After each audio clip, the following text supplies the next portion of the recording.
कौसल्या सुप्रजा रामपूर्वा सन्ध्या प्रवर्तते।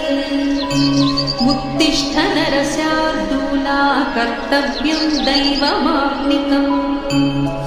कौसल्या सुप्रजा रामपूर्वा सन्ध्या प्रवर्तते। उत्तिष्ठ नरशार्दूला कर्तव्यं दैवमाप्निकम्। उत्तिष्ठोत्तिष्ठ गोविन्द उत्तिष्ठ गरुडध्वज। उत्तिष्ठ कमलाकान्ता त्रैलोक्यं मङ्गलं कुरु। उत्तिष्ठोत्तिष्ठ गोविन्द उत्तिष्ठ गरुडध्वज। उत्तिष्ठ कमलाकान्ता त्रैलोक्यं मङ्गलं कुरु। मातः समस्तजगतां मधुकैटभारे। वक्षो विहारिणि मनोहर दिव्यमूर्ते। श्रीस्वामिनिःसृतजनप्रियदानशीले। श्रीवेङ्कटेशदयिते तव सुप्रभातम्। तव सुप्रभातमरविन्दलोचने। भवतु प्रसन्नमुखचन्द्रमण्डले। विधिशङ्करीन्द्रवनिताभिरचिते। वृषशैलनाथदैते दयानिधे। अत्र्यादिसप्तऋषयः समुपास्य सन्ध्या। आकाशसिन्धुकमलानि मनोहराणि। आदाय पादयुगमर्चयितुं प्रपन्नाः। शेषाद्रिशेखर विभो तव सुप्रभातम्। पञ्चाननाब्जभव षण्मुखवासवाद्याः। त्रैविक्रमादिचरितं विबुधाः स्तुवन्ति।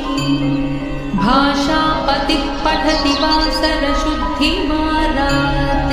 शेषाद्रिशेखर विभो तव सुप्रभातम्। ईषत्प्रफुल्लसरसीरुहनारिकेलपूगद्रुमादिसुमनोहरपालिकानाम्। आवाति मन्दमनिलः सह दिव्यगन्धैः। शेषाद्रिशेखर विभो तव सुप्रभातम्। उन्मील्य नेत्रयुगमुत्तमपञ्चरस्थाः। पात्रावशिष्टकदलीफलपायसानि। भुक्त्वा सलीलमधकेलिसुखाः पठन्ति। शेषाद्रिशेखर विभो तव सुप्रभातम्। तन्त्री प्रकर्ष मधुरस्वनया विपञ्च्या। गायत्यनन्तचरितं तव नारदोऽपि। भाषा समग्रमसत्कृतचारुरम्यम्। शेषाद्रिशेखर विभो तव सुप्रभातम्। भृङ्गावळी च मकरन्दरसानुविद्धझुङ्कारगीतनिनदैः सह सेवनाय। नित्यात्युपान्तसरसी कमलोदरेभ्यः। शेषाद्रिशेखर विभो तव सुप्रभातम्। योषा गणेन वरदद्धि विमध्यमाने। घोषालयेषु दधिबन्धनतीव्रघोषा। रोषात् कविं विदधते कुकुभश्च कुम्भाः। शेषाद्रिशेखर विभो तव सुप्रभातम्।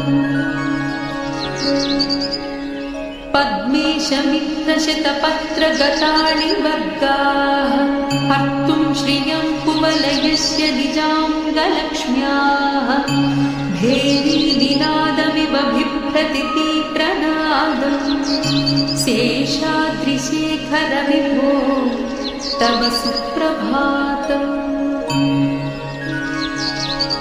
श्रीमन्नभीष्टवरदाखिललोकबन्धो श्री श्रीनिवास जगदेकदयैकसिन्धो श्रीदेवतागृहभुजान्तरदिव्यमूर्ति श्रीवेङ्कटाचलपते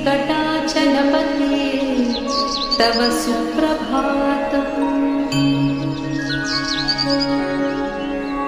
श्री स्वामी पुष्करिणिकाप्लवनिर्मलाङ्गाः श्रीयोर्धिनो हरविरुचि सनन्दनाद्या द्वारे वसन्ति वरवेत्रहतोत्तमाङ्गाः श्रीवेङ्कटाचलपते तव सुप्रभातम्। श्रीशेषशैलगरुडाचलवेङ्कटाद्रिनारायणाद्रिवृषभाद्रिवृषाद्रिमुख्या आख्यां त्वदीयवसतेरनिशं वदन्ति श्रीवेङ्कटाचलपते तव सुप्रभातम्। सेवापरा शिवसुरेशकृशानुधर्मरक्षोऽम्बुनाथ पवमानधनाधिनाथा बद्धाञ्जलिप्रविलसन्निजशीर्षदेशाः श्रीवेङ्कटाचलपते तव सुप्रभातम्। धाटीषु ते विहगराजमृगाधिराज नागाधिराज गजराज हयाधिराजा स्वस्वाधिकारमहिमादिकमर्थयन्ति श्रीवेङ्कटाचलपते तव सुप्रभातम्। सूर्येन्दुभौमबुधवां पतिकाव्यशौरिस्वर्भानुकेतुदिविशत्परिषत्प्रधानाः त्वद्दासदासचरमावधिदासदासाः श्रीवेङ्कटाचलपते तव सुप्रभातम्। त्वत्पादधूलिभरितस्फुरितोत्तमाङ्गाः स्वर्गापवर्गनिरपेक्षनिजान्तरङ्गा कल्पागमाकलनयाकुलतां लभन्ते श्रीवेङ्कटाचलपते तव सुप्रभातम्। त्वद्गोपुराग्रशिखराणि निरीक्षमाणाः स्वर्गापवर्गपदवीं परमाश्रयन्तः मर्त्या मनुष्यभुवने मतिमाश्रयन्ते श्रीवेङ्कटाचलपते तव सुप्रभातम्। श्रीभूमिनायकदयादिगुणामृताब्धे देवादिदेव जगदेकशरण्यमूर्ते श्रीमन्ननन्तगरुडादिभिरर्चिताङ्घ्रे श्रीवेङ्कटाचलपते तव सुप्रभातम्। श्रीपद्मनाभपुरुषोत्तमवासुदेव वैकुण्ठमाधव जनार्दन चक्रपाणि श्रीवत्सचिह्नशरणागतपारिजात श्रीवेङ्कटाचलपते तव सुप्रभातम्। कन्दर्पदर्पहर सुन्दर दिव्यमूर्ते कान्ताकुचाम्बुरुह कुट्मललोलदृष्टे कल्याणनिर्मलगुणाकर दिव्यकीर्ते श्रीवेङ्कटाचलपते तव सुप्रभातम्। मीनाकृते कमठकोलनृसिंहवर्णी स्वामी परश्वतपोधन रामचन्द्र शेषांश रामयदुनन्दन कल्किरूप श्रीवेङ्कटाचलपते तव सुप्रभातम्।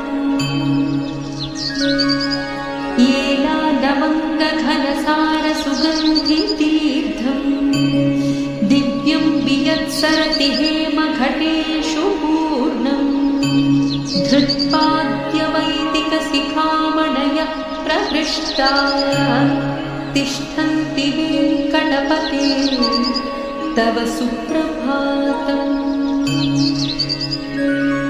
भास्वानुदेति निकचानि सरोरुहाणि सम्पूरयन्ति निनदैः ककुभो विभङ्गाः श्रीवैष्णवाः सततमर्चितमङ्गलास्ते धामाश्रयन्ति तव वेङ्कटसुप्रभातम्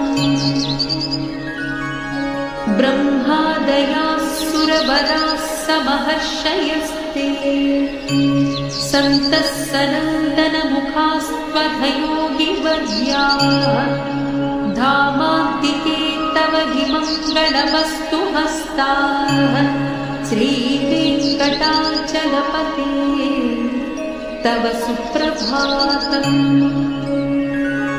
लक्ष्मीनिवासनिरपद्यगुणैकसिन्धो संसारसागरसमुत्तरणैकसेतो वेदान्तवेद्यनिजवैभवभक्तभोग्य श्रीवेङ्कटाचलपते तव सुप्रभातम्